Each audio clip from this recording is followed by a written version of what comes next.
Hello and welcome back to the Rapaport Market Comment. Don't forget to subscribe, share and comment down here if you like our videos. The Kimberley Process recently published its annual data on global rough diamond production, imports and exports. That is how we know that in 2023, global diamond production fell 20% to around $12.7 billion. By volume, it dropped 8% to 111.5 million carats, while the average price fell 14% to $114 per carat. For the reasons why production dropped, I recommend a video by Avi Kravitz, who used to present the Rapaport Market Comment. It's in the description of this video. Now, let's focus on another aspect. Russia has been the world's largest diamond producer by volume for decades. However, by value, the country overtook Botswana in 2023 to become the world's biggest producer, with output rising 1% by value to $3.6 billion. Russia's rough exports came to a similar amount at around $3.7 billion. Both of these numbers are noteworthy, as Russian diamonds have been the subject of various import bans and voluntary boycotts since the war in Ukraine began in February 2022. We don't need to go into the details of them now, but there was clearly a decline in demand for Russian diamonds in the US and Europe compared with before the war. So, where did Russia's $3.7 billion of rough diamond exports go?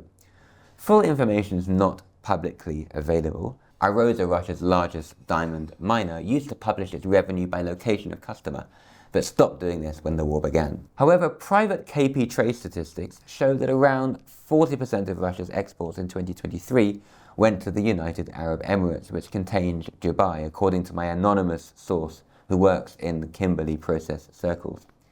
If you do the math, that equates to around $1.5 billion.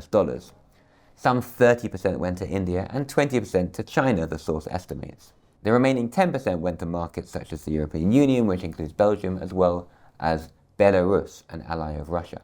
What do we know about those destinations? If those numbers are right, then the UAE's share of the Russian diamond market has increased since the war. In 2020 and 2021, the last full years for which we have Alrosa's data on location of sales, it accounted for 20% of Alrosa's revenue.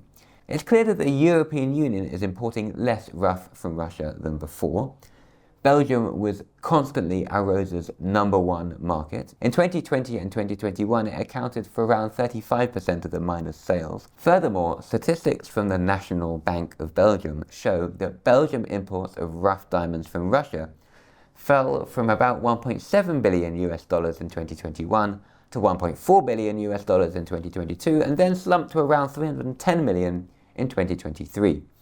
This decline reflects Antwerp Diamond Company's ethical and commercial buying decisions. Remember that the EU only banned imports of Russian diamonds from January 1st, 2024. But India's direct imports of Russian diamonds haven't declined since the war began. In fact, they rose from around $800 million in the fiscal year ending March 2022 to around $1.2 billion in the following 2 years.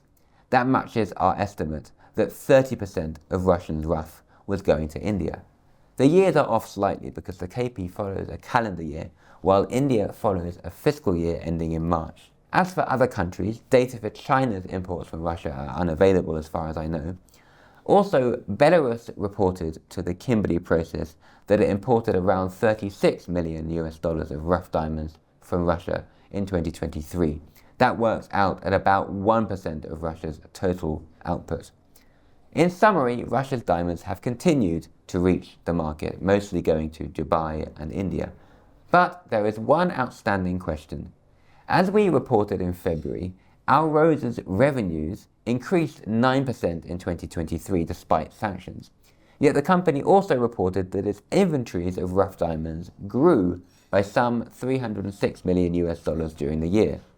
This is surprising given that we have heard steady reports and rumors about Alrosa selling production to Gokhran, the Russian state gem depository that buys Alrosa's rough when markets are bad. It's also surprising because the KP data shows that Russia's rough exports exceeded its production plus imports by about $600 million.